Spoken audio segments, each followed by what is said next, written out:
Excuse me, hello, are you Jessica Leary of Sadie Hawkins Pod? Yes. Well, it's nice to meet you. My name is Montgomery Bean. I'm the president of the Podbean website where you host your show. Oh, it's a pleasure to meet you, Mr. Bean. Yeah, there's a moratorium for Podbean employees about making Mr. Bean jokes at me. And as one of our affiliates, that extends to you. Oh, I take that very sir. seriously. Well, I was here to congratulate you and award you this certificate. You've won an exclusive award on the Podbean platform. Oh, wow. Yes, your show has been awarded last place among all podcasts on the Podbean network. Oh, okay. And it's also been awarded least interesting, which is quite a feat. You should see some of the crap we have there on Podbean. Oh. Well, I mean, not completely unexpected, but, I mean, at least our content isn't lost. Well, that's the next thing I needed to let you know about. Oh, man. Damn, that was my idea. What do you have?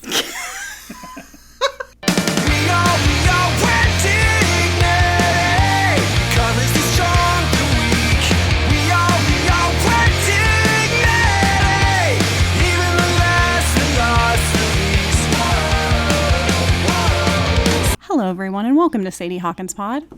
Hello.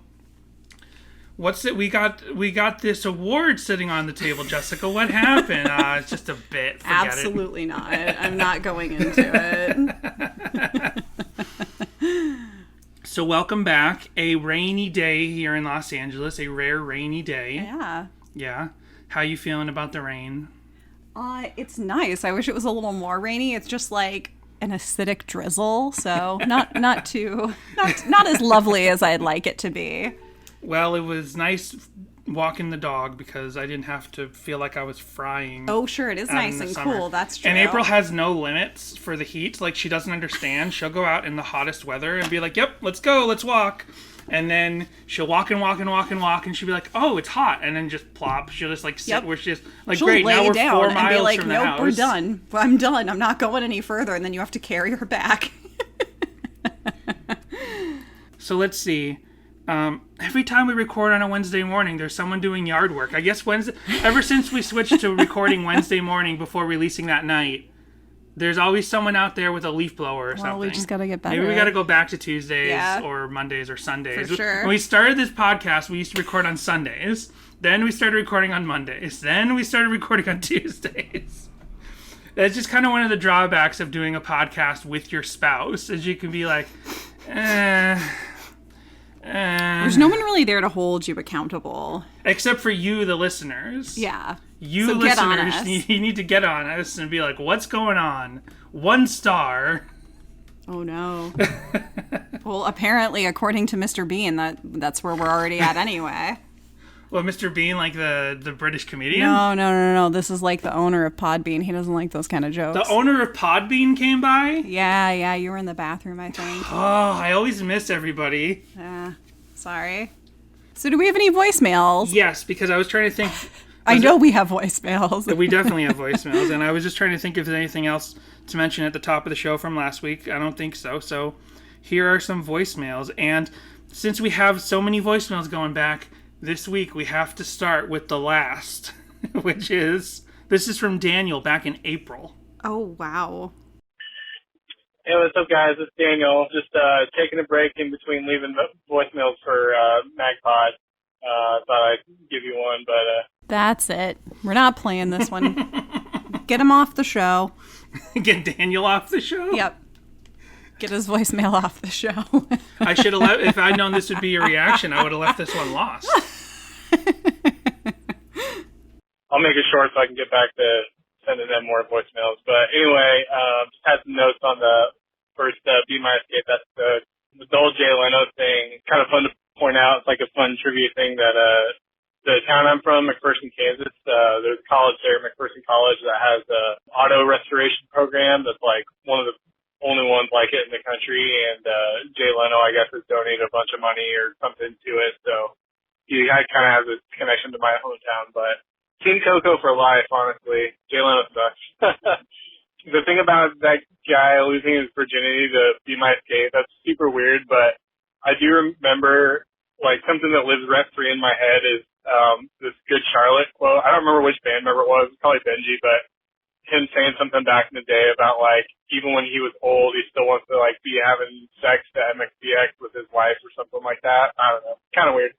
Can't really imagine doing that myself with those bands. Just, they don't occupy that space in my mind to me, but... Well, if you're talking about Mike Herrera, I can certainly imagine doing that sort of thing with those bands. When he brought up Benji Madden, I thought he was going to bring up the thing. So I had a friend in high school who was like, she was super into like Good Charlotte and all those kind of bands. And she was in love with Benji from Good Charlotte until she read an article where he said that like he needed to install a revolving door in his bedroom because of all the girls he had in and out of there. And I thought that's where Daniel was going, and then it wasn't at all. But it just reminded me of that story. So if no one heard our Be My Escape episodes, Jessica did have a story about a friend who she was talking to, or an acquaintance, and she was like, "Oh, have you heard of Relient K?" And he was like, "Yeah, I lost my virginity to Be My Escape." Yep. I was just giving him a ride home from class, and better just be a ride home from class. I don't want you anywhere near this guy, this horn dog. And I had Relient K playing in my car. And he's like, "Who is this?" And I was like, "Relient K." And he's like, "Oh, I lost my virginity to Be My Escape." And I was like, "Oh, okay." You know, I don't want to kink shame anybody. And then on the actual music of Be My Escape and Who I Am, Hate To Have Been, I feel like both the main riffs to those songs are like pretty not typical of the Mats. I can't really think of any other like kind of pedal point riffs that they have, like the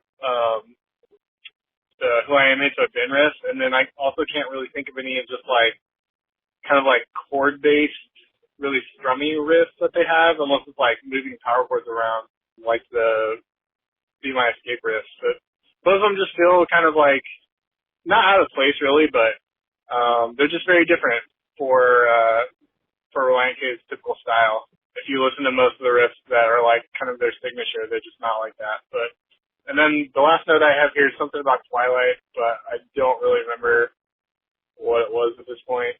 So probably just the embarrassing fact that I've read those books through twice back in the day. Really? I mean, who of us hasn't, Daniel? He's only got 20 seconds here to explain why. Let's find out why. On our anniversary trip last year, where which you can watch our mountaintop video too over on YouTube somewhere. There happened to be, we rented an Airbnb, and they happened to have a Twilight board game file. And so that, like, on our night of our anniversary, we went out to our nice dinner and then came back, and I was like, "Danny, we're totally playing this." And so we pulled it up, and it was like trivia and stuff, and Danny didn't know any of the answers, and I was embarrassed at how many answers I knew. It was entirely too much. And unlike everyone else who lost their virginity to songs, I lost my virginity to that board game that night. What? Just because it was our 10th anniversary? That's weird? I had a big crush on a girl who was into him, so yeah, don't recommend if you haven't read them. Alright, well, I'll keep this short so I can get back to, just leaving voicemails for all my other favorite podcasts. Take care, guys. Too late. I'll keep this short as he's approaching 3 minutes. So yeah, then let's go to, so thank you very much for calling. I think we've all read a book or gotten into a band or something for a girl, right? Have you ever gotten into something for a girl? Oh yeah, all the time. So then here's the least. We'll play that one. This is the shortest voicemail we've ever missed. I tried to get into SpongeBob and Corn because of my first boyfriend for him, and it didn't work out. I've never even thought of Corn and SpongeBob in the same sort of thing. I watched the Woodstock 99 movie and like Korn was a part of that. And I kind of forget like SpongeBob was around back then too in 1999. Sure. Yeah. Was he? I don't know. I thought it was more of like a 2001 thing. SpongeBob started in like 98 or 99 or something. Oh, wow. I was just super over cartoons by then, so I wasn't watching. So this one is from Trinity. Hi, Dan and Jess. This is Trinity, or Tricycle, on Twitter. In episode 102 that I just listened to, you requested covers of Lindy's 100th episode, and congrats. So I thought I'd give some of those to you. Here goes. 100 episodes! Yeah! Congrats! Okay, that's it. Lindy, if you're listening, you have a beautiful voice. And Dan and Jess, thanks for your podcast. It's amazing. Thanks. Bye. Well, that's nice. Aw, thank you. I wish we had played this sooner. Yeah, this goes back to June. So let's hear from Lindy from a while back. This is from the 2 days later. This is Lindy calling. And so many voicemails. This counts as the lost, because here's yet another Lindy voicemail that we've never played before. This one from June 29th. Hey guys, it's Lindy. I have to do my weekly phone calls, which apparently I am calling you guys pretty much every week. So today I am listening to episode 54, My Way or the Highway, and I just thought it was kind of funny. So I wanted to tell you a little story about this song. When I first got the album, it was actually back when LimeWire was really popular. It was like how we got all of our music back in the, I guess, late 90s, early 2000s. I can't even remember. Are you trying to say that you were burning those MP3s onto stacks of blank CDs, Lindy? Oh, and I bet she somehow got that song for free. And I'm not sure if it bothers me, but it's fine as long as she was having a good time. I just made that up. That's pretty good, right? Write that down. Great, yeah. But it wasn't a legit album. It was not a real CD or anything. And so for a couple of years, I thought that this song ended with, should I end this song off? And then that's it. Just cuts off. I never knew for probably a few years that he actually ends the song by saying, with a question. I had no idea. Anyway, so I thought that was kind of silly. And I was also listening to, about that, because it's not on the radio, or it wasn't on the radio. That's, it never was played besides on this CD that was very badly burned for me. And also I was listening to Marilyn Manson, Eat My Girlfriend, the previous episode, and I actually hated that song because my real name is Marilyn, and everybody in my middle school makes fun of me for it. So when that song came out, I was despising it just because it talks about Marilyn Manson, and everybody always compared me to Marilyn Manson by name alone. That's it. No other similarities. Anyway, so I guess I will catch you guys on the flippity flop. Bye. And that is why you pay for music. Yeah. I feel bad about Although I didn't pay for it either. I feel bad about the Marilyn Manson thing. That's a bummer. Right. I always hated Mambo Number 5 by yeah. because when I was in middle school, that song was popular. Hey, Jessica, your boyfriend's the Mambo Number 5. Lou Exactly. Bega and Jessica's sitting in the tree. Yeah, there was a lot of teasing for that one if you happen to have your name in that particular song at that time. So I feel you. Well, as for LimeWire, because I'm older, I was on Napster when it was brand new, right? I had Napster when it was happening, when Metallica, Lars Ulrich were suing it and all of that stuff. And eventually Napster gets taken down and they go off and they become a pay for music service, right? And then LimeWire and whatever the other ones are, they come around to sort of fill the gap for Napster. And I got LimeWire to replace Napster, but Napster was great because whatever its architecture was, it like allowed to like prevent a lot of like spam and viruses. But I was noticing right away with LimeWire how much virus and scams and spam there were on LimeWire. So I almost immediately got rid of LimeWire and didn't use it. And that's when I learned about FTPing. And I think I've talked about this in a past episode, but it was a thing where it was a much more grassroots, like you had to create an FTP site out of your computer and you actually trade files directly to someone else's computer. And it was actually in its way safer because you're only going one-to-one with like communication of people, which sounds more dangerous, but then like they'd upload a file to your computer and you could scan it before you play it. And it's not like they had access to your whole computer. You would just say your FTP site is this one folder on your computer where people upload files and then they download the other files. And I had like perfect organization. I had folders for the names of the genres. Here's my ska folder. Here's my punk folder. Here's my emo folder. You go in there and there's the band names and full albums and all that stuff. So forget LimeWire, if for no other reason than it besmirched Weird Al's name.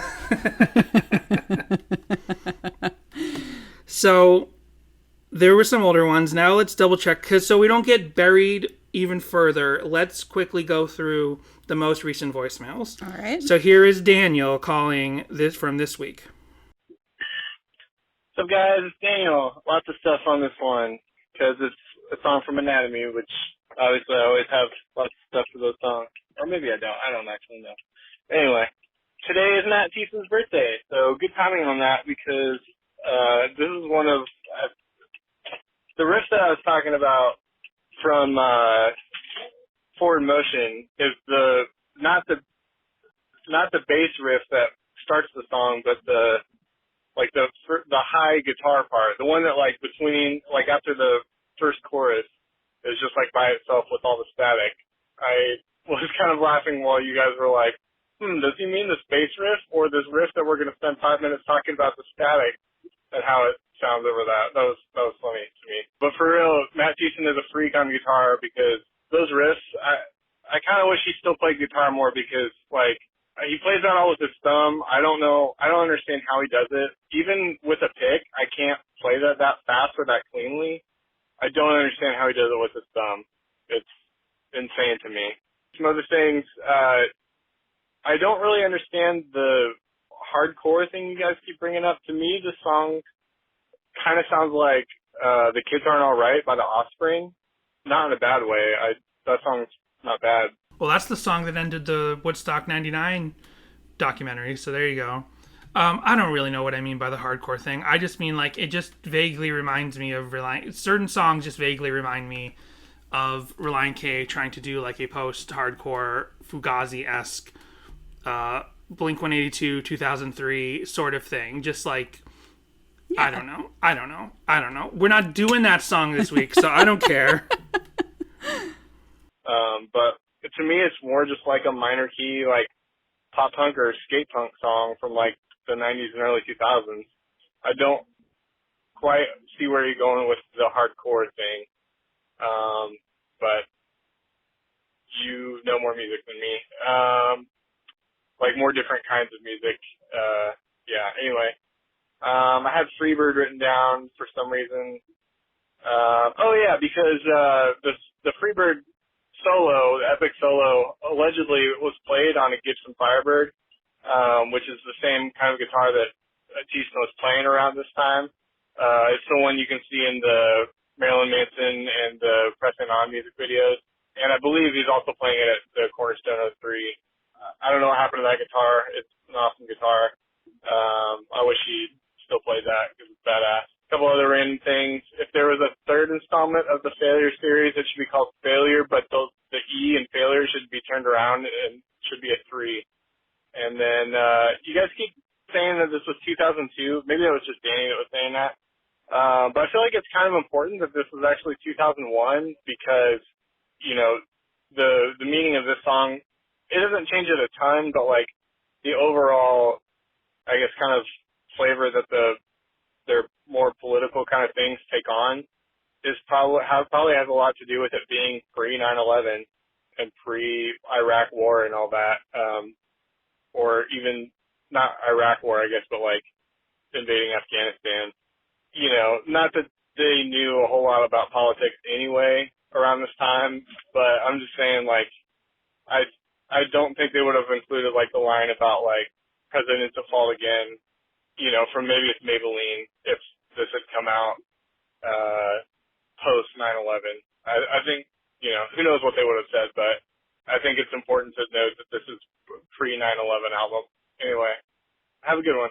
So yeah, that's a really good point. I do think of that sometimes, the fact that Anatomy is pre 9/11, and I guess if I was saying 2002, I was probably just doing bad backwards math, thinking Two Lefts came out in 2003, so then I'm confused and I just deduct a year, but it's actually, I guess there were 2 years between Anatomy and Two Lefts.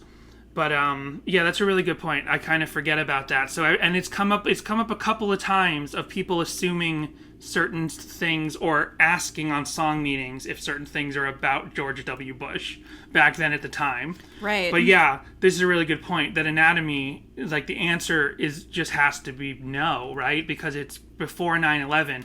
And yeah, people weren't happy with Bush, and then there's, the idea that he stole the election from Al Gore or whatever, but like the criticisms, the specific criticisms, especially the ones that we remember today, all come from a post 9/11 world. It's like I didn't really think about George Bush, and I don't know, they're like 2 years older than me, and so when George Bush was elected, I was like, well, the election's over. It was like waiting for all the recounts and stuff took forever, but once the election was over, I didn't think about George Bush again until 9/11. I personally, as a high school student, like it didn't matter in my life. So I don't know, to them being like, what would they have been like just out of high school themselves if they really thought that heavily about George Bush from between 2000 and September 11th, right. 2001. That was something that came up, and I just kind of skipped over it I can't remember if it was the Reddit or the song meetings, but there were comments about it being a post Bush Jr. world, and then other commenters being like, yeah, but this is from 2001 when George Bush was in office, so like it negated whatever the comment was. I don't really remember, and that's why I kind of skipped over it at the time. Okay, so this is our big catch-up voicemail episode, because it's the last, the lost, the least, and all these voicemails have been behind, so we got two more. This is one more from Trinity. It's only a minute. Hi guys, this is Trinity, or Tricycle, and on Twitter. I was just listening to episode 108, just the intro so far, and you're talking about things that you have seen and thought they were something else, not realizing what they were until years later. I grew up in Wyoming, and the University of Wyoming logo is a cowboy riding a horse. But growing up, I always just thought it was a horse. I didn't see the cowboy, and I didn't see that it was more like a bucking bronco. So I thought the cowboy was some sort of cartoonish, deformed head of the horse, and the rest of the horse's body was the horse's body. And maybe the head of the horse was a leg or something. But I just thought that was funny, and you guys made me think of it, so I wanted to share. I hope you guys are having a great day. Bye. So here's that logo. Oh, yeah, okay. And I can almost kind of, because like the leg of the bucking bronco. It's an interesting choice for a logo. Yeah. But the leg of the bronco is also parallel to the cowboy on top. So that's kind of a weird perspective. Very strange. And that's, and like the butt of the horse is all the way up. So I can see how if you look at that really so quick, yeehaw. It's like, what am I looking all at? The yeehaw. Wyoming is so beautiful, though. I went there on a middle school trip, and like we went through, what is that? I think it's Yellowstone. And we went through different areas around there, and we took one of the last snowmobile trips that they allowed through Yellowstone because we went in the winter, and that was really cool. Sweet. Well, let's see what this last voicemail is about. It's 55 seconds. I can't tell from the Google Translate who's calling, so let's see. Fuck yeah, Danny. Yeah, listening to the Failure to Excommunicate episode and just got through, I don't know, there could be more tirades later, but Danny's tirade on the whole copy pasta thing. And hell yeah. Fun. I love it when you're getting fired up about stuff. I'm getting fired up listening to you. And I'm sure you getting fired up about it will cause some controversy and people will freak out, but I just hope that I just wanted to encourage you and be like, yeah, try to counteract the things that I'm sure will come of that. Yeah, this is fun. You should make another show where Danny just yells about stuff. That would be fun. All right, bye. I don't know if we could make... That was Connor. I don't think if we could make a whole show about me getting upset about things. My really life is Danny stuff. yelling about stuff every day. That's not true. Not every day. Not every day. No, Danny's That's pretty zen, except when he isn't. Yeah. Yeah, no, I mean, like, so this kind of ties in perfectly, so we can now get into the song this week. When it comes to any takes I have on faith or the things I do and don't believe, or that you do or don't believe, like, we don't really get a lot of negative feedback, which is not to say, like, I do or don't want it or expect it or whatever, but I have seen in the past how, like, someone will pop in on Twitter and be like, yay, Relient K podcast, so excited, gonna start listening, and then, like, you never hear from them again, and then maybe you notice that they unfollowed. So it's like, I don't know. And the other thing is, like, we've said it before, we don't know music, and we aren't theologians.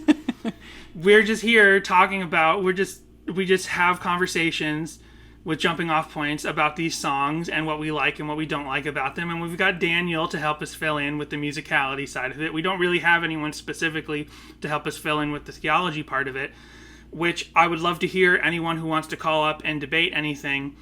It is difficult for me because I sort of take this stance of like, absolutely I could be more knowledgeable in my faith, right? We could all be more knowledgeable in lots of stuff. But I just have always felt like you know, when you go to church, and if there's hundreds of people at the church, or you go see a mega church and there's tens of thousands of people there, or you go to a Christian festival and there's thousands of people there, like, to think that everybody understands everything about their faith all the time evenly, like, it's impossible. And there have been times in my life where I was more interested in learning stuff about my faith and Christianity and understanding Christ more and understanding God more, and I have picked up things and I still have certain lessons and certain ideas in my head. But as time has gone on, and you know, the other thing for me is that I went to so many denominations, and really it kind of ties it hopefully ties to this song this week. My parents were Catholic their whole lives, and then they just didn't want to be Catholic anymore, and they went to some sort of Protestant church. I actually don't know what the first denomination my parents took me to when I was like 2 years old, when they just got saved. But then from there, I bounced around to a lot of different denominations, and I guess growing up in the Northeast, where it's like less Bible Belt stuff, and people don't ask you what church do you go to, and you're not expected to be a part of a specific church or community, you know, I just went to so many different denominations that I immediately started seeing like this thing of like Christians don't agree with each other. You know what I mean? And like my parents always used to talk to me about how my parents would instill in me that tattoos are sin. Tattoos are sin. And then I start going to Christian concerts and they've all got tattoos, and there's like actually like Christian tattoo artists at Soulfest. And I'm like, oh, all these things that I'm told are sin, that's just the opinion of one denomination or one group over the other. So that's where the cracks in like my personal theology start to appear. And then I'm just like, but I still, and I don't know if I've ever fully said this on the podcast, and we go back and forth with things all the time, and I probably give people little impressions here and little impressions there, but I do still believe in Christ. But I just now completely struggle with the idea of believing in any church. Like, I just don't believe in any church. You know what I mean? And there's just, I just can't, I just don't know. I just feel like every church wants something from you, or they want you to hate something. Everybody has their own agenda. Yeah, so it's hard for me to trust people, no matter how in tune they might feel with Christ and how much of a leader they may seem. Like, it's hard for me to trust any church. And there's so many viewpoints in the world, and there's so many denominations, and I just, like, I start to, and we've hinted at this as well, but I start to, like, sort of lean towards, like, universalism and, like, everyone is saved and no matter what you believe and stuff. But I don't even really know if that's fully what I believe, because just, like, that just makes the most sense to me. And I don't have a church really that I believe in or go to, or leaders that I listen to. And this is all kind of brought up in my mind now, because this song this week, we're talking about the last, the lost, the least. And this song was written by John Warren. It's from Bird and the B-Sides. It's in with the handful of songs from the Nashville, Tennessee EP that were written and sung by all the other members of the band at the time. And John Warren apparently was inspired to write this song by a book that he had read called A New Kind of Christian, or A New Kind of Christianity. I need to double check exactly what that title is. But it was written by Brian McLaren. And I was like, well, I should do some research on this book. Like, there's no way I'm gonna have time to read the book or get to the passage that he might be, that Warren was specifically referencing in it. But I did watch this entire 1 hour, hour and a half, 2012, a speech that he gave, a sermon. Yeah, sermon, but it was like a conference sort of thing that Brian McLaren gave at St. Paul's Cathedral to sort of get a sense of Brian McLaren's ideas. And I was like, yeah, everything he's saying makes a lot of sense to me, because he was basically talking about how, like, science continues to grow, right? He said so much stuff. I should have taken notes, and I didn't. But he says something like, science always grows. Like, science during Newtonian times is completely different than science now, and we still have elements of science from then. And then Einstein has theories, and some of those still have basis in truth, but the science corrects some of his theories, and science is constantly growing and expanding our understanding. But then Christianity just doesn't, like, grow in that same way, right? And, like, Christianity needs to grow. And it's really like, and maybe this comes back to some of the stuff I was saying, like, is this the church's faults? I don't know, like, because they want you to believe and continue to believe things that, like, don't work in the world today. And then Brian McLaren had interesting stuff to say about how, like, some of the beliefs, they come from, like, the times of, like, dealing with the politics specifically of the time, and, like, for Hebrews and for Romans, and, like, that's their understanding. But then, like, our judicial system completely changes, and our political systems completely change, and then we start to, like, pretend that all still applies to the Bible exactly as it was, but it doesn't, because those are literally written. The Bible is written in a time where our politics and our systems of government worked completely different, and we don't change our thinking in Christianity to now adapt that understanding of what the Bible was saying to our understanding of the way justice works now, and the way, like, social justice works and stuff like that. So I was all for it, and I'm like, maybe I should start learning more about my faith again. I don't know, or maybe I should just tirade every week and say how I'm sick of being fed what I should hate by different churches, and then Connor will call up and be like, yeah, make a show out of this. So taking a step back, properly sort of setting up, talking about this song, I realized we picked 2 weeks of songs that are basically on, like, a justice within Christianity theme, sung by different members of the band. Coincidentally, last week we did Failure to Excommunicate, which is written by Thiessen, but sung at least half or more by Dave Douglas. And then this week we have this song written and sung by John Warren, where Thiessen comes in just to sing, like, the bridge part, right? And they both have to do with these ideas of, like, ideas of social justice within the framework of Christianity. And last week, by the way, I thought of this in the edit.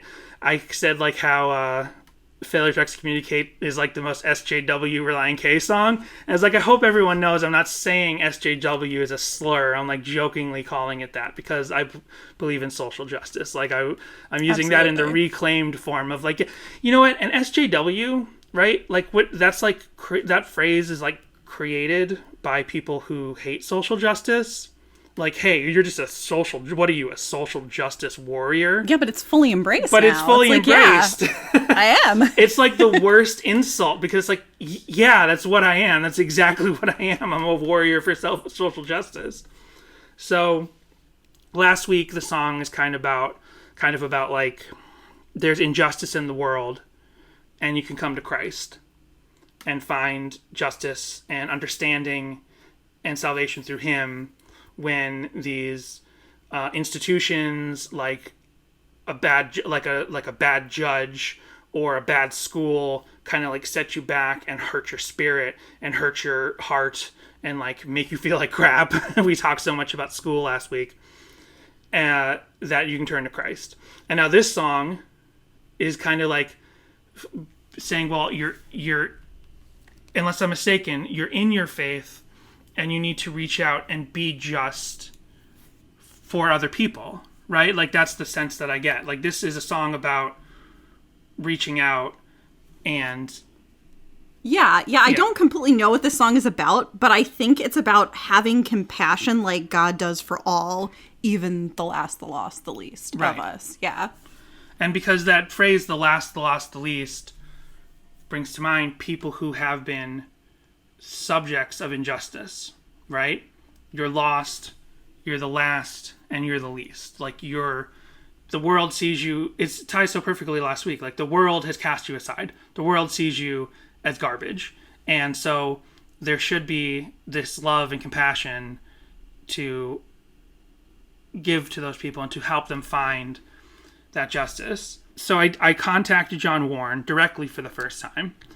And like in the past, we've had like random tweets here and there that he's been tagged in or seen or whatever. But I DM'd him to ask some questions about the song. And I think it was actually from our John Schneck interview that in researching that, I listened to 3 other podcasts that Schneck had done. And I learned from those that John Warren doesn't do podcasts. Right. So I've always had that information. And I was like, but when I DM'd him, I still like just left the door open. But then it was like, I understand if you don't want to be on the show. So he was like super gracious with giving some information about the song. That's amazing. And so to confirm, it's the Brian McLaren's New Kind of Christian. It was a trilogy of books that I'm extrapolating now, that he had about how Christianity needs to grow and expand. And John said, it's been more than a decade, so I don't remember which specific passage this was about, but the gist of it I tried to get across in the song is how we all have dignity no matter our past, present, or future stations in life. And that's a core point of the song as well, is actually we all have dignity. Like, right, that's the lyric, is we all have dignity. And sometimes maybe some of us feel like we have more dignity than others, but that's bullshit, right? Yeah.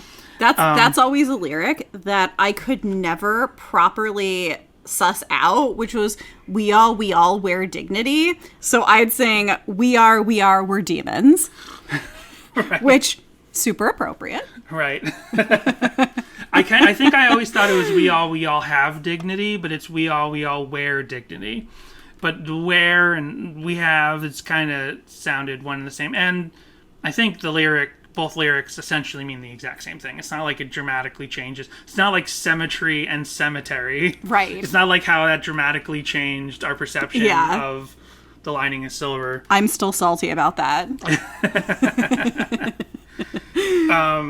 And this song also kind of goes along with that Bird and the B-Sides, Nashville, Tennessee EP thing that I've talked about in the past, where this Nashville, Tennessee EP is lyrically one of the most abstract albums, right? At least from the point of view of the songs that Thiessen has written on this album. Like when we did Where Do I Go From Here, which was our 5th or 6th episode, like I had no idea what that song was about. I'm like, clearly it's about a problem, but I'm like, I can't get any traction on what's going on in this song. Yeah, you were struggling. Yeah, with that. and I feel like a lot of Nashville Tennis EP, with obvious exceptions, like Be Your Man, right, or I'll Always Be Your Best Friend, or even No Reaction. Like those are clearly, you understand what those songs are about. But so many songs on Nashville Tennis have a slight abstraction where the answer might be there, it might be clear. But not you calling out all the other members of Relient K except Warren and Thiessen, Danny. Well, that's what I'm saying. And I think we talked about this when we did our Ace Troubleshooter Patreon episode, but I would like to have heard more lyrics written by Warren, because I think he has, like, Thiessen and he have this quality that is very similar. Just like how last week I said how Dave Douglas and Thiessen have a vocal quality that felt like one and the same to me. Right. As if, like, you like Peter Gabriel and you like Phil Collins, and they kind of you can be a fan of both. Yeah. I feel like this is, again, something similar, where I feel like Warren's his poetic abilities are very similar in a way to Thiessen, and we really only got those 3 Ace Troubleshooter albums, which have amazing poetry on them, and then we get this one extra song in 2009. It's like, or 2008. It's like, I wish we got more. I wish Warren had an opportunity to write more songs like this. And this feels like the most Relient K song written by another member of the band, because No Reaction and Be Your Man are both not like Relient K songs. Like, they're goofy right, and they're fun, and Relient K songs have been goofy and fun. But just the fact that there's reggae and No Reaction, like, I don't feel like that's a very Ethan Luck thing. Like, it feels very genuine reggae breakdown in there, and the sort of goofy country jokiness. Like, yeah, Thiessen could write a song like that, but it just feels so whatever. But this feels like the most Relient K song written by another member of the band. Even You'll Always Be My Best Friend, it does have very Relient K quality. I'm not sure what I'm saying, but that reminds me of one other thing before we get to your note, is that I asked Warren, another thing I asked him about was, Schneck had told us that the assignment for the rest of the band was go write a 1-minute joke song. Everyone will write a 1-minute funny or joke or novelty song, and we'll put them on the album to flesh out the album. And how Schneck goes and he follows the assignment, he writes a goofy song. Yeah. And then Hoops and Warren show up with these, like, totally sincere, amazing songs. And Ethan kind of follows with what's essentially like a novelty fun song, but it's not really a joke. And then Schneck kind of says, like, and I guess I just sealed the deal that no one but Thiessen and Hoops would ever write another Relient K song. So I asked Warren about that, and Warren said he thinks he just missed the note about how it was supposed to be funny. Oh, that's funny. He thinks he was just told, we want a 1-minute song from everybody, and that was it. He somehow missed the note of it was supposed to be funny. And it actually, we have a surprise coming up in a little bit, but the first version of this song, he heard the minute part. The first version of this song was a minute long. Okay. And then it was fleshed out further because Thiessen said, I actually really like this song. Let's flesh this out further than the 1-minute assignment that originally was given. Yeah, nice. I love that because this song rocks. I used to listen to Bird and the B-Sides all the time when it came out, but I never dove too far into any of the song lyrics or meanings. So I liked this song. I love the music, but now that I've really taken like a deep dive into this song, I really, really like it. And I think it's probably one of the best Christian songs out there. Oh, nice. Yeah. Yeah, that's great. Yeah, I could totally agree with that. Definitely from a lyrical standpoint and a music standpoint. Right. But yeah. And I guess it kind of also goes along with this, like, other thing that I think of when we talked about The Lining is Silver, also on this album, how that to me was such a big turning point song, whether or not it was actually factually this way in Thiessen's mind and heart.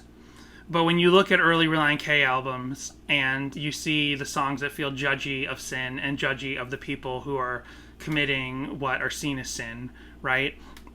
Then I hear The Lining is Silver, And I'm like, this feels like a turning point from that point of view of like, let's judge Vanessa and Justin for their sins. Yeah, exactly. And it's not like judgy, but it is like here's what we should be doing. It's like actually, because my interpretation of The Lining is Silver is we're the lining is silver. We're people, whether or not this is it, because the lyrics in Bird and the Beast, Nashville, Tennessee EP are at times abstract. My interpretation was that the people are the lining, and they're the lining that's silver. There's a lining of silver in us. Right. And we're always to be forgiven, and we're always to not fret about letting down God because he always loves us. So then this song, theologically, kind of goes right with that, of this like mature theological version of Relient K, where it's like we're not judging everyone based on their sin anymore at this point. Like we're gonna look at people and say we all have dignity, we're all worthy of dignity, and we're all worthy of pride in a good way, and we're all worthy of forgiveness and the good things that come from Christ when we believe in him. And then from my vague universalist point of view recently, it's like, well, everybody does deserve dignity, and everybody does deserve salvation, and to feel like they're not less than the next person down. Yeah, I just love this song. I hold it right up there with like God off of Air for Free. Like I just think that it's really beautiful and very poignant and well written. Yeah. One other thing I asked Warren was if this was anything that was maybe left over from Ace Troubleshooter, and it wasn't. And I feel like not only have I always wondered that, but I feel like a lot of fans have probably wondered that. If this was like an Ace Troubleshooter song, or at the very least, if elements of this existed from the Ace Troubleshooter days. And from what Warren told me on DM is no, that he took the assignment and he went and he wrote this song specifically off of these books that he had just been reading. So that was actually another pod mystery answered.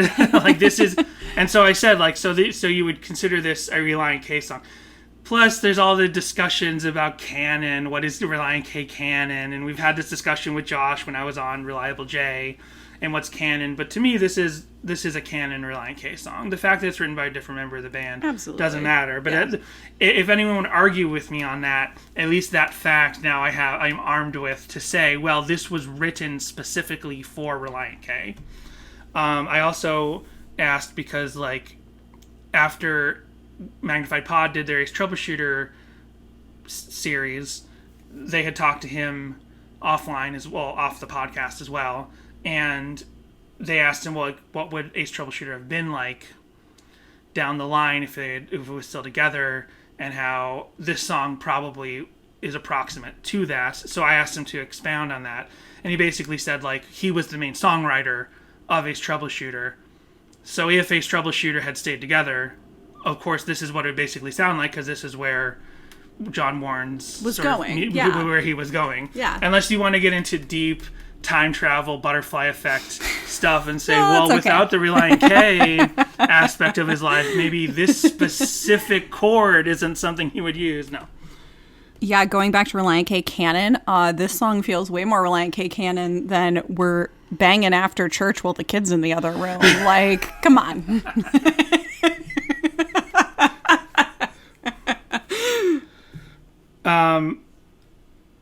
So there's only one other thing that's important for us to go over, and I guess should we do it now or should we do it after the break? I got more to say about this song overall. Let's do it. So let's do it. So John Warren sent us the 1-minute demo from this song. Oh, and that was, before I get to this, that was another interesting bit of information, is that the only people performing on this studio track, apparently it's just Ethan and Warren. Oh, okay, cool. That's what he said to me. So from that, it seems like Warren did the guitars and the bass and everything. And then I suppose, because it's Thiessen singing towards the end of the song, I didn't ask for sure, because it seems pretty obvious they must have dubbed some of Thiessen's extra vocals in later. I didn't ask for him to elaborate. I was like, well, you said it was just you and Ethan, but it's clearly Thiessen on the track. Well, here is the demo from Last the Lost the Least, the one when it originally followed the 1 minute assignment. Or did he mean that the demo is just he and Ethan, and then they went back and recorded it with the full band? Well, now I don't know. There was talk on Twitter live as well, because I had DM'd Warren originally a week or two ago, and he didn't see it, and I assumed because it was probably behind like requested DMs. So then I hit him up publicly, and he replied to me on DMs. Meanwhile, that triggered a whole conversation. I actually invoked Daniel to ask if he had any specific musical questions, so I can double check, and that's where we got the information about how it's just Warren and Ethan on the track. So if he meant just the demo or he meant the album, I'll look into that. But here is John Warren's demo, which definitely is only Warren and Ethan, I would assume, from this song.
What do you think? That's Jessica's first time hearing it. I love that.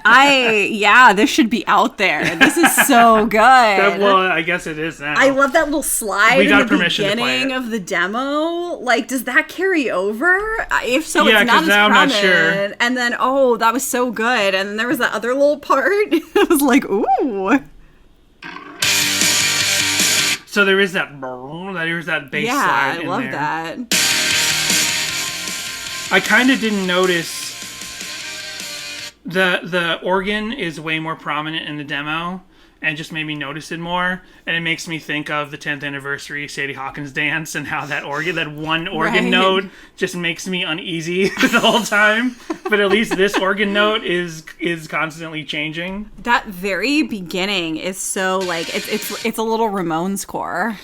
It is, yeah. And Jessica did a thing during this part.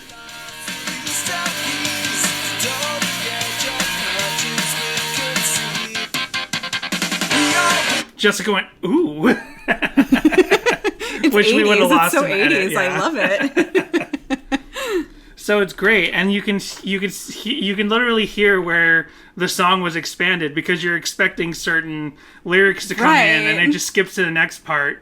It's almost like, have you seen those memes on YouTube where it's like an AI turns, like Californication by, I just picked some random song, but it'll take Californication and it'll be like, we turned it into an 8-minute song, Right. Because the AI will fill in extra choruses and stuff. Yeah. And a lot of time it's garbage. It's like mumbled weird garbage that doesn't sound, it just kind of vaguely keeps the tone of the song. But then there's this other AI thing that literally made a new Nirvana song. Like, they plugged all the Nirvana music into an AI, and it created what actually sounds like, it might not actually sound like Nirvana, but it sounds like one of the best Nirvana-based bands of all time. As a very, very casual, not even casual, just like acquaintance you've met twice, Nirvana listener, I must say I thought it was like a real Nirvana song. Right. I didn't know. So hearing this version of the song just makes me think like how you can hear all those little moments that are kind of expanded. It's amazing. I'm really glad that he sent us this. It's so cool. Yeah, that's amazing. So I'm trying to think of anything else I wanted to say. I feel like I still have a lot more to say about the message of this song that we didn't really touch on yet. But because I didn't have time, we'll go to our break. We have a new ad exchange this week from another podcast, our friends at Zeitgeist Lab Pods. Oh, them. we've exchanged an ad with them, and you can hear their religiously respectful ad coming up after our ad read. We want to thank you very much for listening to Sadie Hawkins Pod. Please follow us on Twitter and Instagram, which are both at Sadie Hawkins Pod. From there, you can interact with us, as well as view the videos and images we talk about on the show. You can also call our voicemail line, which is 402-95-SADIE. That's 402-957-2343. Leave us a message and we can play it on a future episode. Also, we invite you to check out SadieHawkinsPod.com, one simple place to get links to all our social media and a link to our TeePublic store. There you can pick up merchandise, or merch as it's known in the industry. We have our Black Flag parody shirt, our Little Sheet Boy ice cream shirt, and our all-new Boys from Canton ampersand shirts that list the first names of every album lineup of Relient K. And if you can't get enough of us, well, good news. At patreon.com/SadieHawkinsPod, we are releasing at least 2 bonus episodes a month. You'll also have access to our whole backlog, including our discussion of Owl City's Ocean Eyes, reading through the Complex Infrastructure book, and the songs from K is for Karaoke. Finally, we want to thank our current patrons, who include Daniel, Josh, JR, Jarrett, Eric, Joel, Connor, Michael, Helen, Samantha, Roxanne, Jimmy Eat Pod, This Might Be a Podcast, Tucker, David, and Brady. We hope to see you there, and even if we don't, we hope that you will keep us in positive regard. Aww.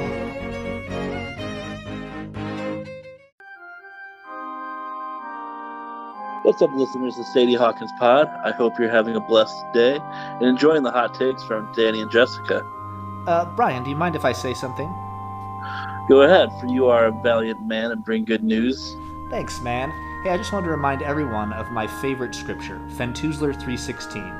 For the Zeitgeist Lab pods so love their fellow man that they proselytize their only begotten opinions about community and drive-through records into the world. A very blessed scripture. Of course. And everyone listening to the Sadie Hawkins Pod can check out the Zeitgeist Lab Collections Pod first 2 seasons, wherever fine podcasts are found. That's right, and we'll be back with Collection 3 soon. Again, that's Zeitgeist Lab Collections Podcast, available on Apple, Spotify, and anywhere else fine podcasts are found.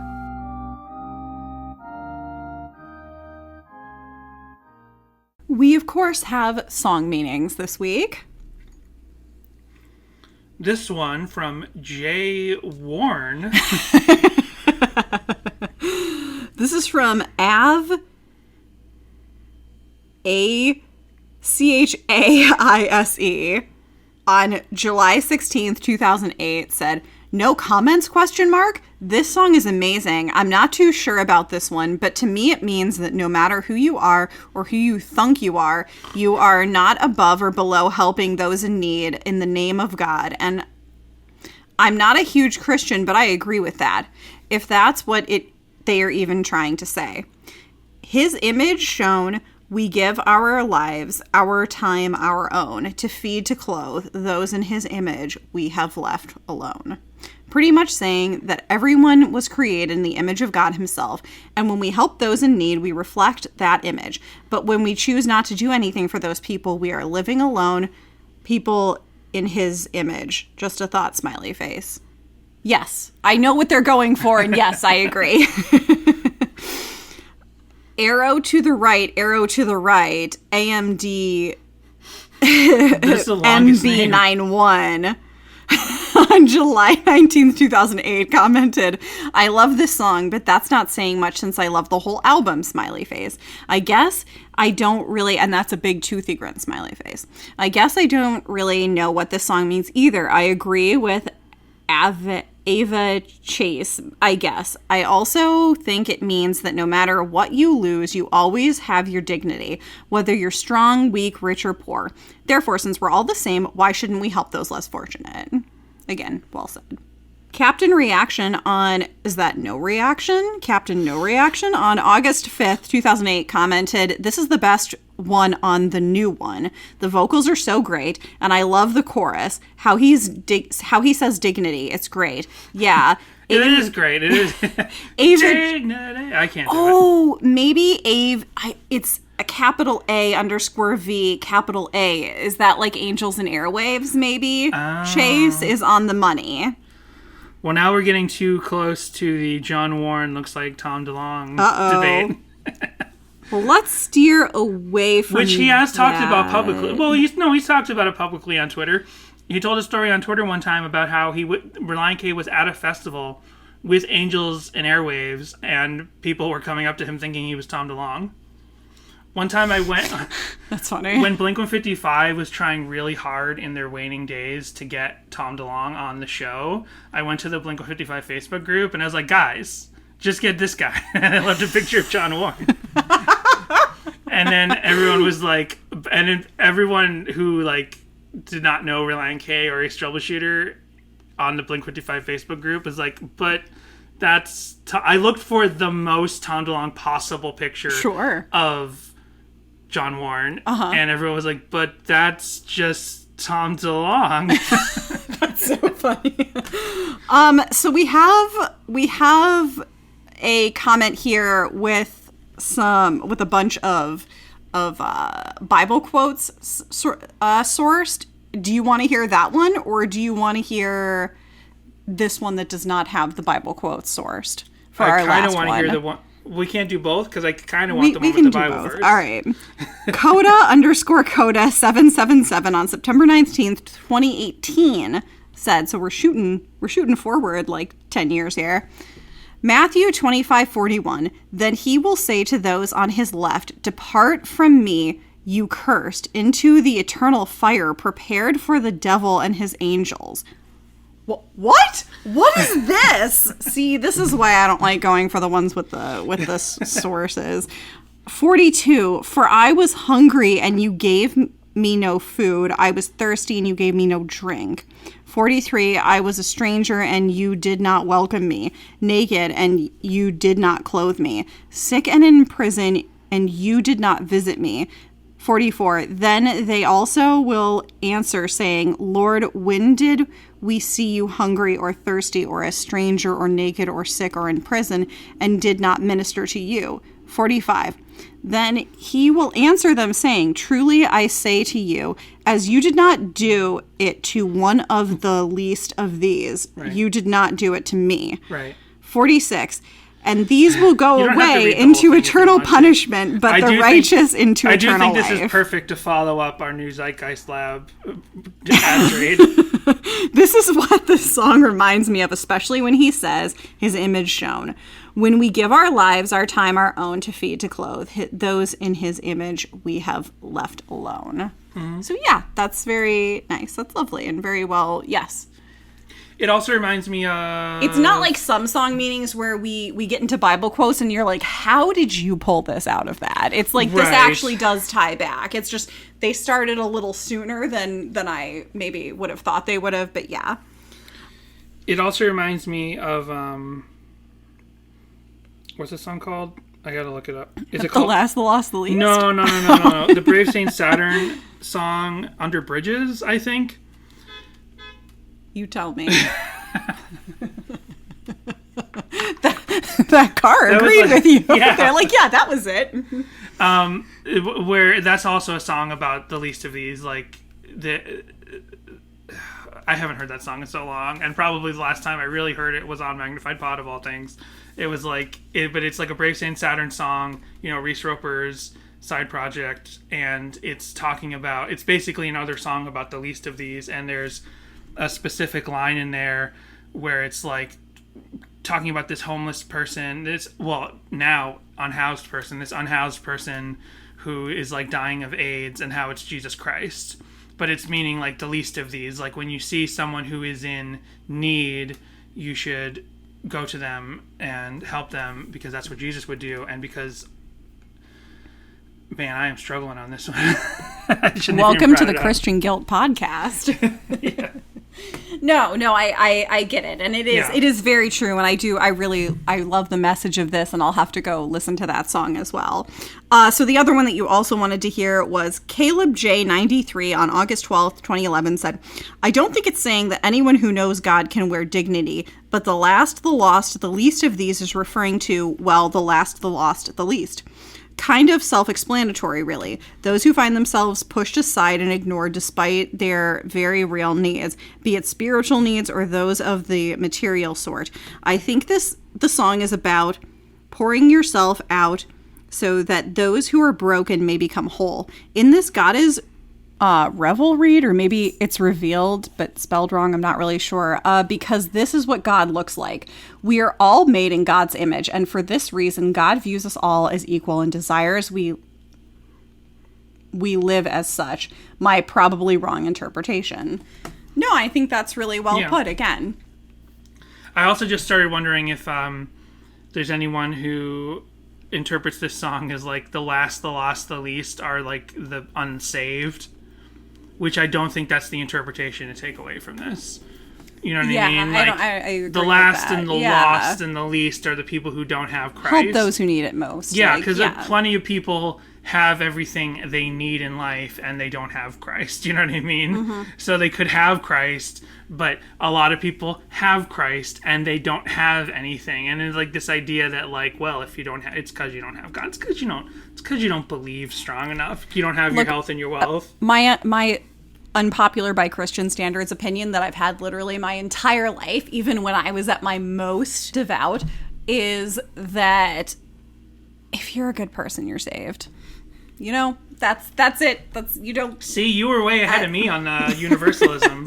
Well, you know, it's because I had friends who came from a lot of different cultures. We had really close friends who were Jewish. We had really close friends who were Muslim. So it's like I was getting different sort of spiritual looks at a young age, and so I was just like, look, my God accepts everybody, and that's that. There's an early MXPX song, this just came to mind, called Different Things on teenage politics. And the lyric is, she's been taught so many different things, she doesn't know what she believes, right? And in hindsight, that's how I feel now. Right. In hindsight, that song is probably about someone who has learned about a lot of different religions and doesn't know which one to believe, which is a totally normal and rational thing for a person to deal with if they've learned a lot about religions. Like, it's easier to have faith when you've only been taught the one faith, you know what I mean? Yeah. But my interpretation, when I heard that song in 1996, because I learned about MXPX like the week that Life in General came out, my interpretation of that song is probably not what was meant, nor what most people think, is I actually thought about how I'd been to so many different denominations. Mm-hmm. And this is not what I think my career meant, nor is it, I think, like I said, what most people think of the song. But like, I actually thought, like, I've been taught so many different things at different Christian denominational churches that I don't know what to believe.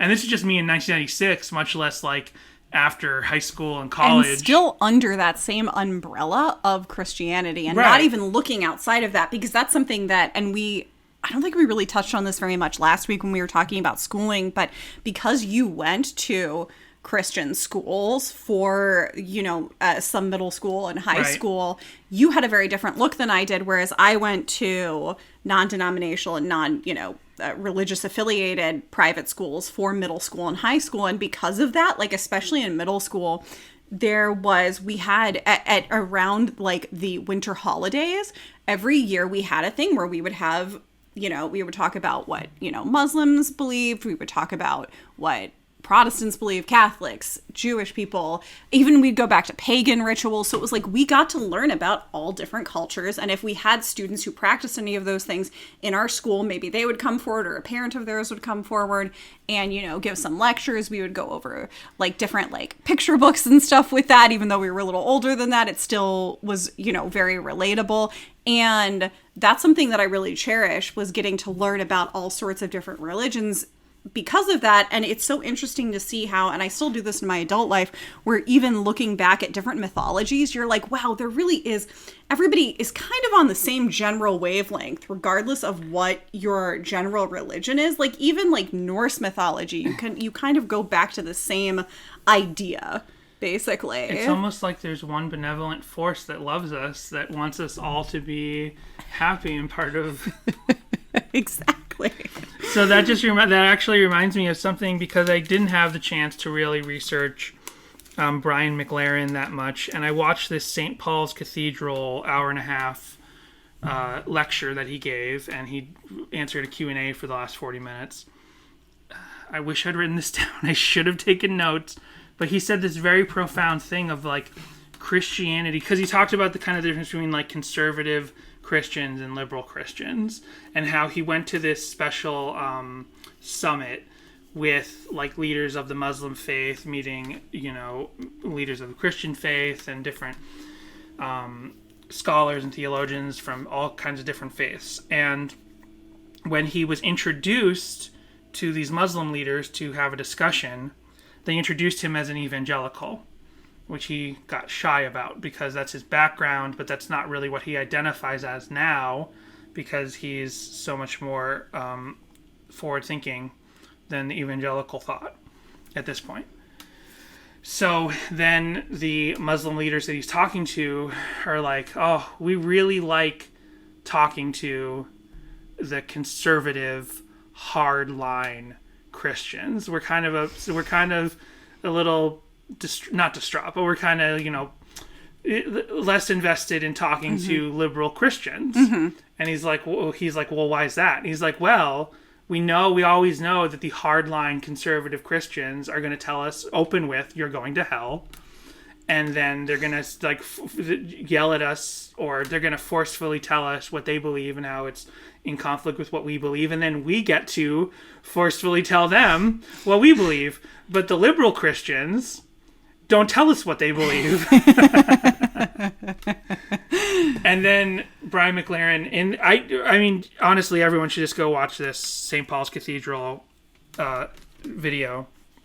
He then kind of says, like, we've figured out, Christians, even the most liberal Christian has kind of figured out this way of, a Christian that's maybe not gone the universalist route has figured out how to, like, be tolerant of someone else's faith, but like not approach them with our faith. But if, like, we could figure out a way to be tolerant, but also like be open to talking about our faith, and it doesn't feel like it's conflicting with other people's faith.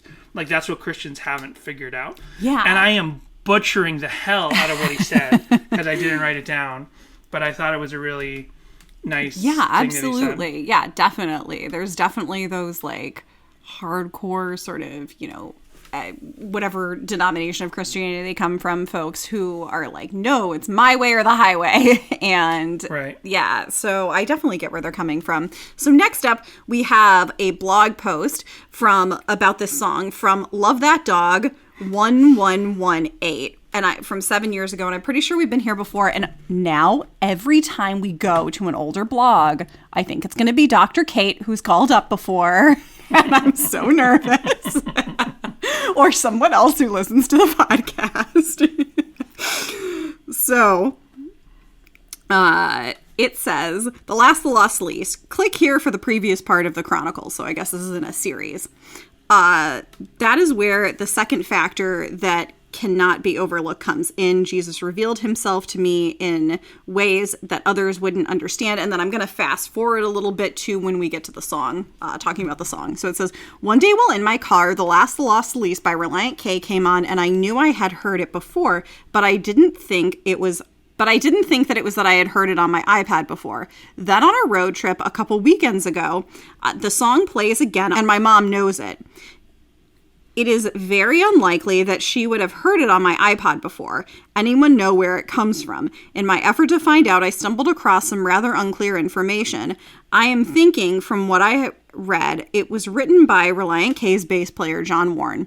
It is released on The Bird and the B-Sides and is not sung by Matt Thiessen, the lead singer. I am not certain who the song is written by or who sings it, but that is what I understand from what I've read. Anyway, let's analyze the song itself. I didn't understand the words to the chorus until I just looked them up. We all wear dignity. It covers the strong, the weak. We all wear dignity. Even the last, the lost, the least. But let's not skip ahead. The first verse is about how those of us who have privileged lives live our lives ignoring the last, the lost, the least. We are able to do this by dulling our conscience with conceit. conceit, excessive pride in oneself. The second verse, we just live our lives and see the world weighing down on the less privileged without rest or relief. Then comes the chorus, which is about how we are all equals. We all have dignity. Dignity, the state or qualifying of being worthy or honor or respect. Of honor or respect. The more I analyze this song, the more I love it. The next verse is a bit different. I think it is telling us all to take a step back and let go of pride to take a better look at the people around us. Finally, the last verse is the call to action. His image shown when we give our lives, our time, our own, to feed, to clothe, those in his image we have left alone. When we help those who are the last, the lost, the least. God's image shines through us. The song ends on a modified chorus. We all wear dignity. God help the blind like me. Finding at last a voice we cry. And we see with a clear, unblinking eye. This is a prayer to open the eyes of the blind that don't see the people in need around them. Not only to open their eyes, but to help them do something about it. This is a very encouraging and touching song that has a great call to action. I think it was all based off Matthew 25:40. The king will reply, I tell you, the thrush, whatever you did for one of the least of these brothers of mine, you did for me. If you aren't familiar with the story, I encourage you to check it out. Pray that God open your eyes to those hurting around you and to what you can do to help. Have a happy week. Nice.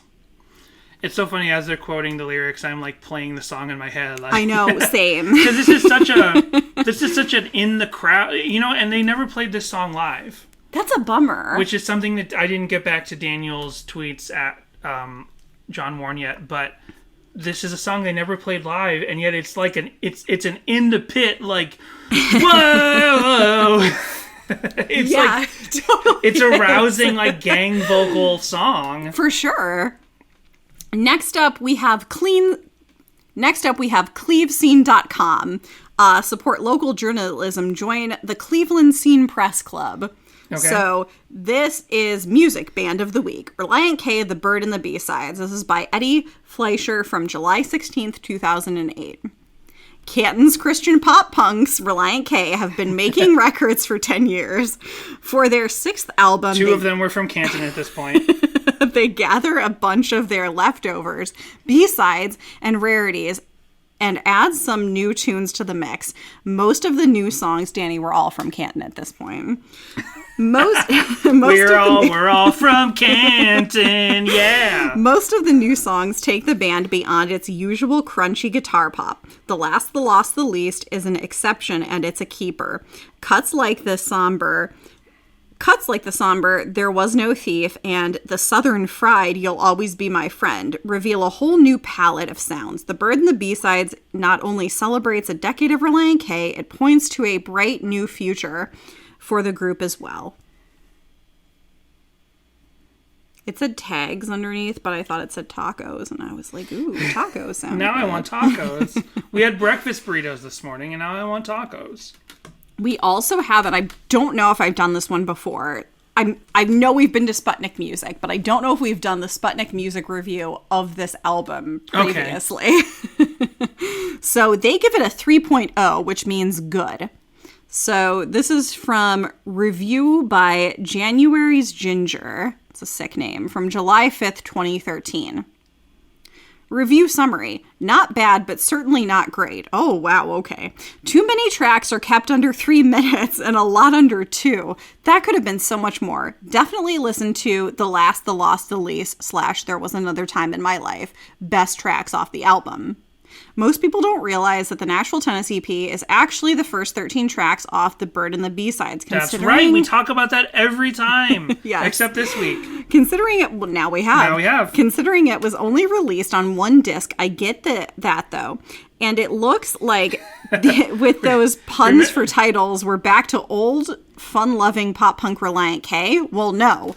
Okay. We're all over the place here. Remember that Mandela effect thing we had early in the podcast where we were like, yeah, Bird and the B-Sides, the 2-disc CD, the 2-disc album. That was you. Oh, was it me?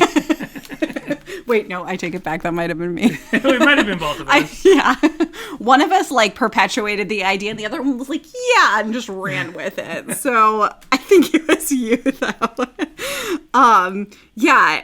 So they know that this is like some new stuff and a B-side collection, and yet they're kind of like not happy that most of the tracks are kept under 3 minutes, which I find interesting. Like, you do realize you're getting a lot of like demos and things like that, right? You know, the CD is literally packed. It's 75 minutes. Yeah. A CD can only be 75 minutes, and you're getting a 75-minute CD. It's not like you go and you buy like an actual EP and it's 20 minutes and they left 50 minutes of possible CD burning left on the disc. The Nashville, Tennessee EP is pretty diverse. The Nashville, Tennessee EP is a pretty diverse album when it comes to the music. It's their country album, according to Google Play. You have ska, no reaction, and country, be your man. Roots that give you a fresh take on Relient K. The best thing off this album is not the best thing. Though, is the fact that you get to hear the other 4 band members take the helm on lead vocals. Sure, ex-drummer Dave Douglas and even guitarist Matt Hoops have done co-leads with Matt Thiessen before, but now you get to hear the other band members' talents. The album starts with a cool banjo. To be fair, you could hear John Warren's talents for years before this. Sure. You know what I mean? Like, yeah. Ethan has been in a billion bands and sung here and there, and now he has his solo reggae albums, but John Warren's the one that this is not the first time you get to hear his talents. Yeah, so I'm going to butcher this word because I'm not a music person. Apregio, a cool banjo, apregio, which lets you reminisce that the banjo... Daniel, call up. that banjo solo in Which to Bury off of Immediately, though, it explodes into upbeat snare hits and loud guitars with lyrics about how someone doesn't know how to face up to their own problems. The song is a pretty fun song to hear with some nice whoas in the background towards the end. And I just did that like we were talking about The Last, the Lost, the Least, but we're not. We're talking about... something else.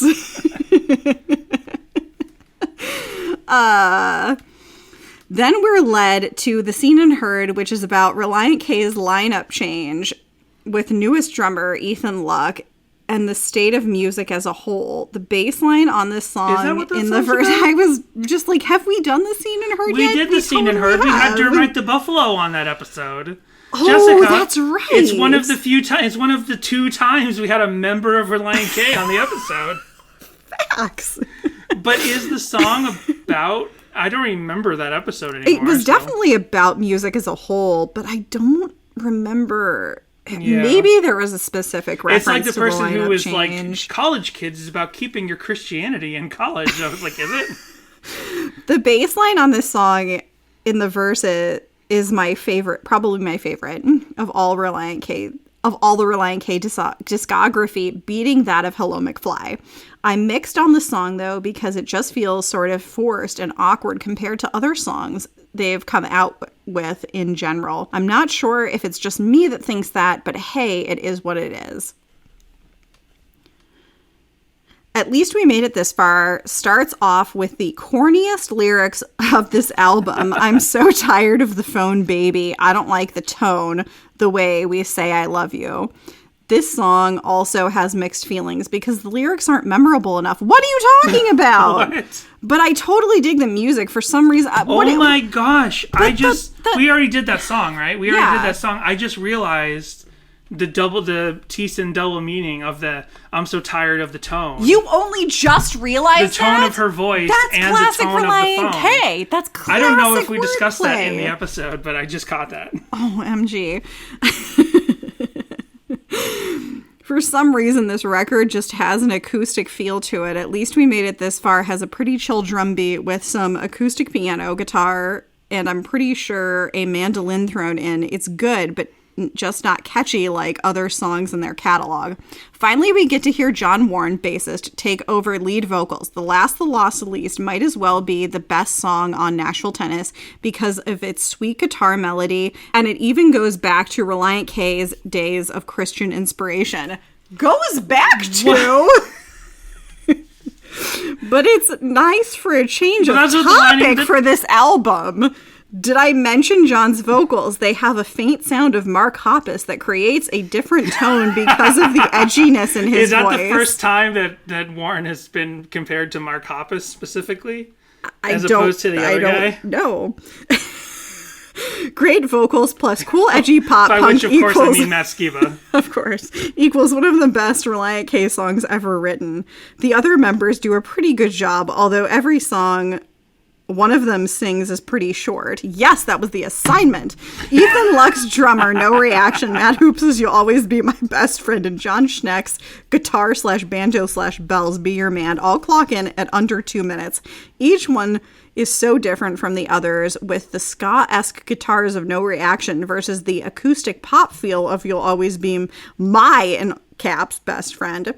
And the closing track, Be Your Man's country sound. Be Your Man sort of returns to the jokes of Relient K's past, but falls flat while John talks about how freedom and Taco Bell make America great. That's Ethan. That's Ethan doing that part. It just isn't very entertaining to listen to, since most of the song... What? It's so entertaining! Most of the song is stereotypical country with John speaking over it, except for the end where you have some weird squeaky vocals talking about what you'll hear on Bird and the B-sides. There's so much more, and it's just about the second part of the album, so I'm going to skip this. If you want to read the rest of this, go over to Sputnik Music for Relient K Nashville, Tennessee. Go to Sputnik Music to hear my confused takes. Who is John? Is John singing every song? I don't know. And finally, we have a homeless Jesus statue with a similar name. Oh, okay. The meaning behind the title... Well, that ties perfectly into Under Bridges by Brave Saint Saturn. The meaning behind the title, the last, the least, and the lost. Mm-hmm. Yeah, I saw that. I was wondering... I wasn't sure if in... Sorry, to sidebar from this. Every time you type in last, lost, least, you get... What is it? What's the other order? Lost. The last, the least, and the lost. Right, you get it in that order. Like, it doesn't... If I did it on DuckDuckGo, which doesn't know I search about Relient K all the time, it would give me that order, which apparently is the more common order of those three words when you're simply talking about theology. But then, I completely forgot to mention this, I would assume it's like a syllabic musical cadence thing that John Warren had to maybe reorder those three words, unless the New Kind of Christian book ordered it like that. I'm not sure. That's another question I could have asked John Warren if he remembered from more than 10 years ago. So this article is on Medium from March 15th, 2018 by Laura Bianca Pruitt. At the very top here, we have a picture of the statue. Homeless Jesus statue, source, sculptor Timothy P. Schmaltz. And it's a picture of a bench with a person covered up by a sheet with their feet exposed. As I was researching local and regional news articles about the unsheltered homeless, I stumbled upon a few articles from December 2016 about Pisco United Methodist Church. This small church in Dundalk, Baltimore County made the news because they were being fined for allowing homeless people to sleep on their grounds at night. We interviewed the Reverend Katie Grover defending this policy. What year is this article? 2018. Okay. Because that's pretty recent, because, you know, here in Los Angeles, they just outlawed camping. Right. To get homeless people off the streets. Where are they going to go? Unhoused people off the streets. Where are they going to go? It's a whole Camping thing. is illegal? Is that really? It's like the most overkill solution. And the Veterans Administration, like, gives them tents, lets them set up right outside of there. I don't know if they're going to still allow them to camp on their property or just off their property. I don't know what's going on with that, but yeah, it's a whole unfortunate thing here. We interviewed Reverend Katie Grover When interviewed, Reverend Katie Grover defended this policy because by allowing the homeless onto church grounds, she's merely carrying out her duty to care for the last, the least, and the lost, as Jesus commanded. Mm-hmm. The last, the least, and the lost is an amalgam of 3 verses in the book of Matthew in the New Testament of the Bible. The last, so the last will be first, and the first will be last. Matthew 20:16 NIV. The least, the king will reply, truly I tell you, whatever you did for one of the least of these brothers and sisters of mine, you did for me. Matthew 25:40 NIV. The lost, for the Son of Man came to seek and to save the lost. Matthew 18:11 NIV. When I started researching and writing on unsheltered homelessness, I was looking strictly for secular humanitarian solutions since I was trying to give recommendations for city planners and officials. Little did I realize that writing this paper would become a wholly religious experience where in my quest to help others, I would act as the hands and feet of Jesus Christ to help the last, the least, and the lost. It seems so obvious in hindsight. Jesus, after all, was homeless during the time of his ministry. Foxes have dens and birds have nests, but the Son of Man has no place to lay his head. Matthew 8:20 NIV. How have I never heard that correlation until now? How, Christ had no place to be born. He was pushed into the... And apparently while he was ministering as well. Yeah, how have I never heard that correlation in a sermon before? Church agendas. I'm sorry, I'm so sorry, I take it back, but not really. Rather than spend his time with the wealthy nobility, he spent his time with the last, the least, and the lost of his society, including tax collectors, prostitutes, and the poor. If he were alive today, I have no doubt he would spend much of his time making community and eating meals with Baltimore's unsheltered homeless population. This blog is an opportunity to continue following Jesus' example beyond my thesis/capstone project. Fortunately, the story of Patapisco United Methodist Church has a happy ending. Baltimore County dropped the $12,000 fine with the agreement that the church would guide its homeless visitors to programs that can help them. They are now working closer with Baltimore County to house the unsheltered. They acknowledge that their work is ongoing, but encourages visitors to support efforts in their own communities. I may be one person, but if I can help at least one person, it is all worth it. And this was actually says it was originally published at lastleastlost.com on August 30th, 2017. So interesting.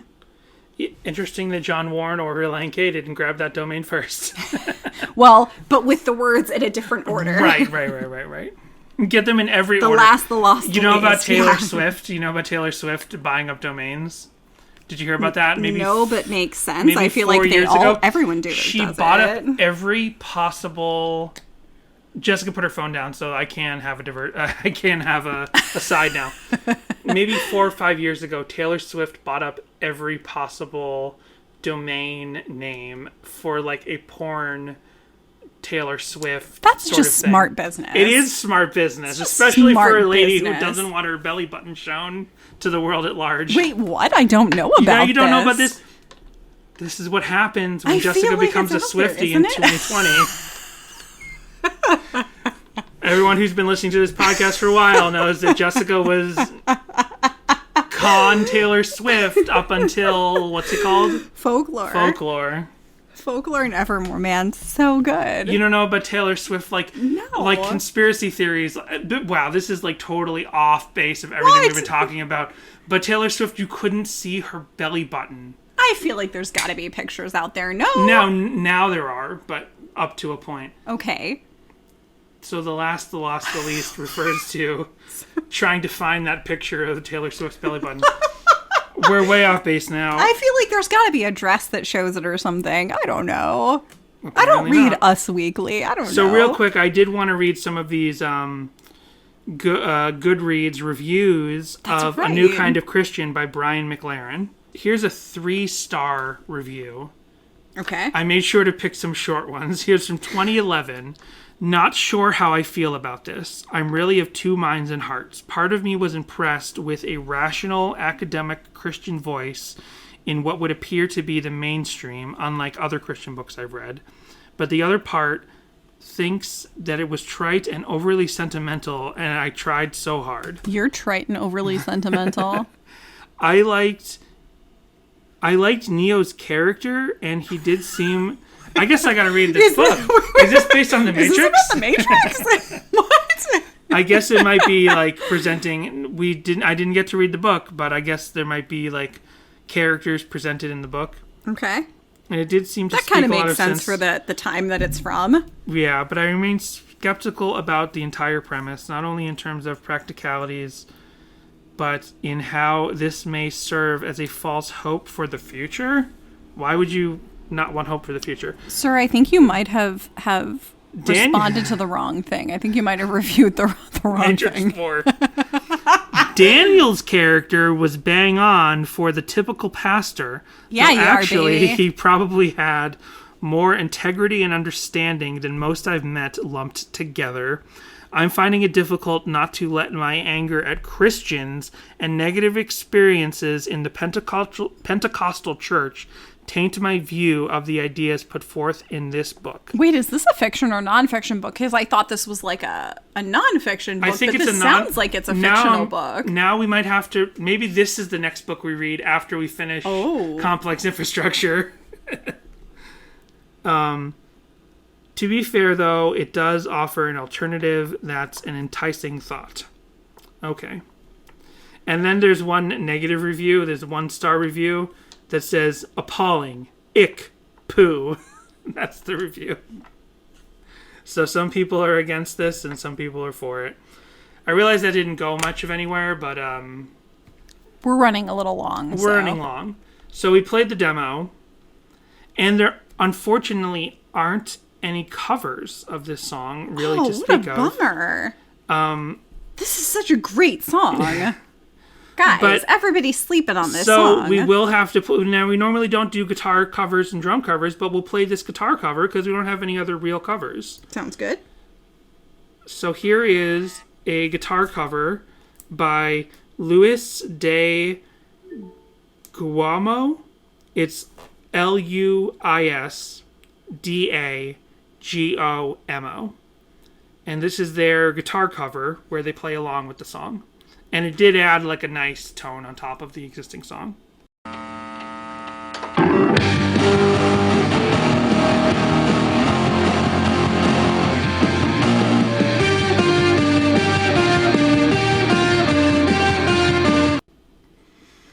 Did I say nice? I meant like, I actually wrote grungy here. It adds a grungy tone on top. Yeah, definitely.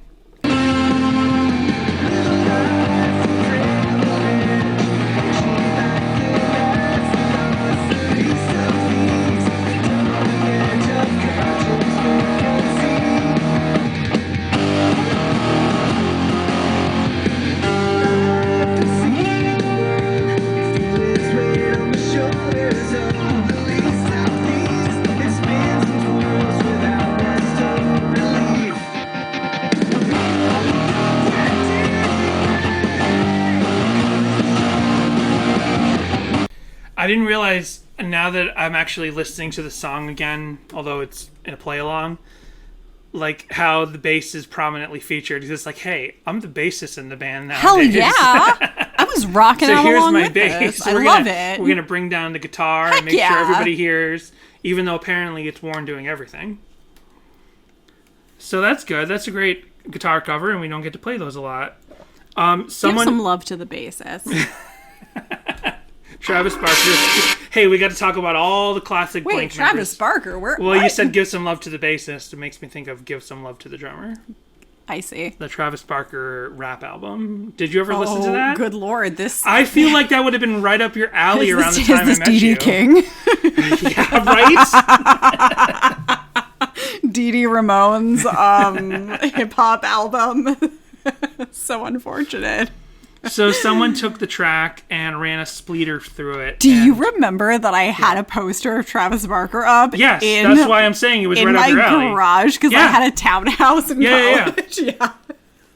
I was the unfortunate one who had to take all those posters down, and you had like super tacked them onto the wall, so they all got ripped apart. You had like a Sex and the City poster. You had a Napoleon Dynamite poster. Oh, 18-year-old Jessica. All the most early 2000s, mid 2000s things possible. Yeah, there's a Bam Margera one on there too, because my parents were still like, they're paying for the townhouse, so they're like, don't like goofy up the townhouse, like keep it nice inside. So like in the garage I got to put up all of my posters and see them on my way to and from school. And so I had my Bam Margera and my Travis Barker for sure, both of whom I was super in love with at the time. I felt bad taking those down when we moved out of it, because like you go to college, just a fresh-faced little college girl, like I love Travis Barker and Bam Margera. And you didn't know that this guy across the table from you was going to tie you down. And then like 3 years later, we're moving out of that townhouse, and I'm the one taking those posters down, and I'm like, nice try, Travis Barker, but I got her. And let me tell you, if Danny looks like anybody, it's the love child of Bam Margera and Travis Barker. Thank you. So here's the last, the lost, the least, uploaded by collapsible_lung of all things. Whoa. 10 years ago, where they just ran the song through a spleeter. So it kind of This is Josh from Reliable J. Maybe. But they just ran the song through a spleeter so that it kind of removes as much as is possible the vocals, and they called it an instrumental.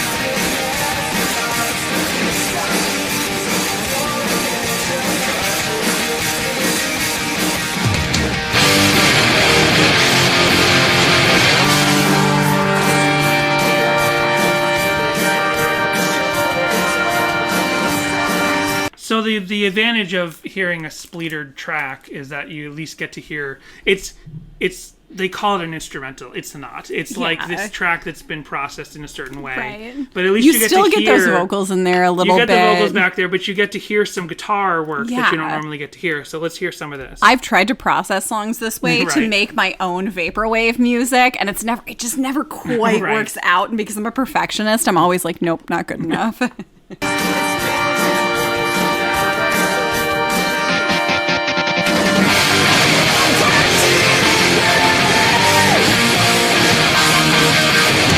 See, it's not gang vocals, but just hearing what I guess, I actually can't tell who the background vocals are. Is that Warren doubling for himself, or is that Thiessen That's kind of what there? it sounds like to me. I'm confused because the artwork for this YouTube upload shows Dave. To the Disney Bundle. Oh, son of a gun. Well, it showed Dave, but we know it was Ethan, so it could have been Ethan. Don't give Disney any free advertisements on here, Danny. And we didn't talk about, but how do you feel about like the way Thiessen kind of comes in at the end? Sure, it's cool, nice. right? Yeah, it's cool. Nice. Yeah. Yeah. I don't know. Let's hear how that sounds on Spleeter. Okay.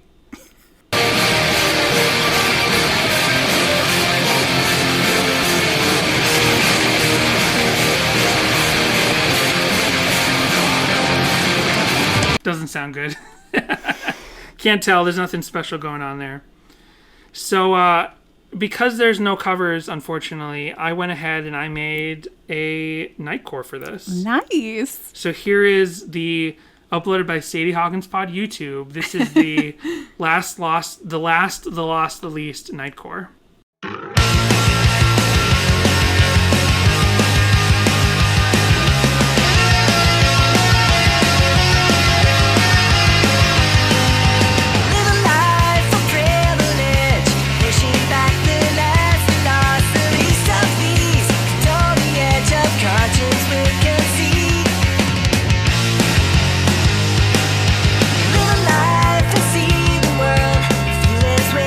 Shoulders of the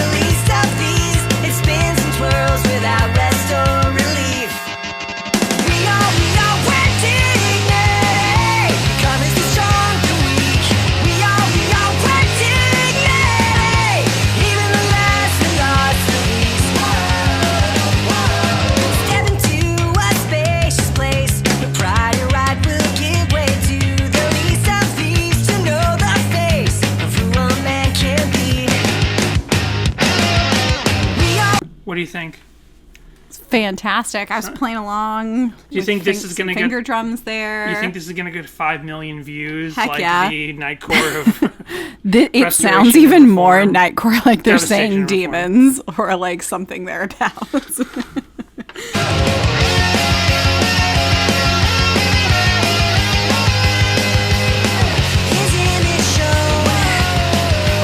It's like, it's all of a sudden, hearing it Nightcore, it's like Dragon Force. Remember?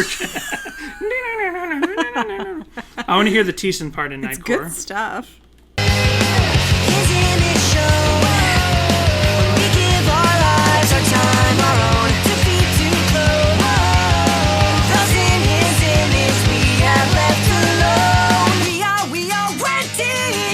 It totally just sounds like Thiessen. Even sped up. You did a very good job with your like scientifically figuring out the speeds of the proper Nightcore. Dan. Yeah, when I make a Nightcore, I listen to it at every 5% increase until I find the one that just feels best. And then I kind of will move around at 1 or 2 or 3% around there just to double check. So I also uploaded the song backwards. But just go check it out. Go to the Sadie Hawkins Pod YouTube channel. Do you want me to play it just in case? Is this because I was like demons? Like, I have questions. Oh goodness gracious, why?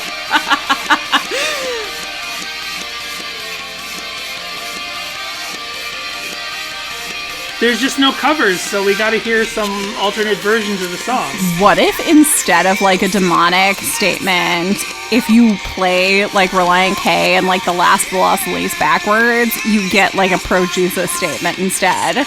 Moms were never upset that their kids were playing their records backwards and hearing like nice, positive religious statements. Right. No one was listening to Stryper or Bloodgood right? and thinking like, oh, this played backwards tells you to stay in school and follow the 10 Commandments.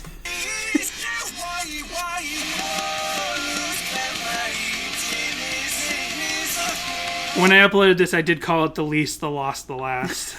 Nice. Then you definitely have something to say about this, right? Who's Ron Francis? Because getting into fan stuff 11 years ago, Go A Cons 87 uploaded a Ron Francis highlights reel, who is a hockey player for some team. Oh. Jessica knows hockey. I don't know hockey. Who's that? Ron Francis. This is somebody on the Hartford Whalers. The Hartford Whalers have not been a franchise for quite some time. Well, were they a franchise 11 years ago, or is this even older? Is the video from this even older than that? I can't remember when they moved. I think... Oh, hockey fans are going to come at me if I'm wrong. I think they're the Carolina Hurricanes now. You're the resident hockey fan. I know. Of this podcast. Yeah. So it's just like hockey highlights from this one player. I love it. What team? Of the Hartford Whalers. That was the team in Connecticut. Apparently their stadium was in a mall, which is like so bizarre and unheard of, and like maybe added to why their ticket sales weren't great. But you think their ticket sales would be great because people were like, "Hey, we go to the mall, go to we buy some records at Sam Goodies, we go to whatever clothing stores aren't around anymore. We go to Caldor, and then we go and we watch some Whalers games." Yeah. Kind of unfortunate they don't have a team anymore, but yeah, great jerseys. And then we have 3 anime music videos. 2 Kingdom Hearts and 1 from a show called Tales of the Abyss. I'm now questioning myself. I'm like, is it Carolina or Columbus? Like, oh wow, nice. I love it. So dramatic. This is a very anime song. I gotta tell John Warren, like, you wrote a very anime song. Yeah. Is this the only one? Because, like, this absolutely could go for more, because they just showed the guy with his, like, long hair flowing, and I'm like, you know what? This absolutely fits What a Mood. I mean, my Nightcore notwithstanding, this feels like one of the most, other than Devastation Reform Nightcore, this feels like one of the most anime songs that Relient K ever wrote. Well, I would for one like to congratulate John Warren on writing the most anime song I love it. of Relient K's entire discography. No Invader Zim, no Transformers this week, no Supergirl, nothing like that. Folks, get out there, do covers of The Last, The Lost, The Least. This song is so good. This song's so good, and there should be way more covers. I was going to say it's The Last, The Lost, The Least of covers, but that's not true. There were no covers of a couple Air for Free songs. At least there was a guitar cover of this song. So. I wish this was a main album song. It's so good. Mm-hmm. So, Jessica, having said that, how do you feel about this song? Do you like it the same, less, or more than before we decided to do this week? More. More. So much more.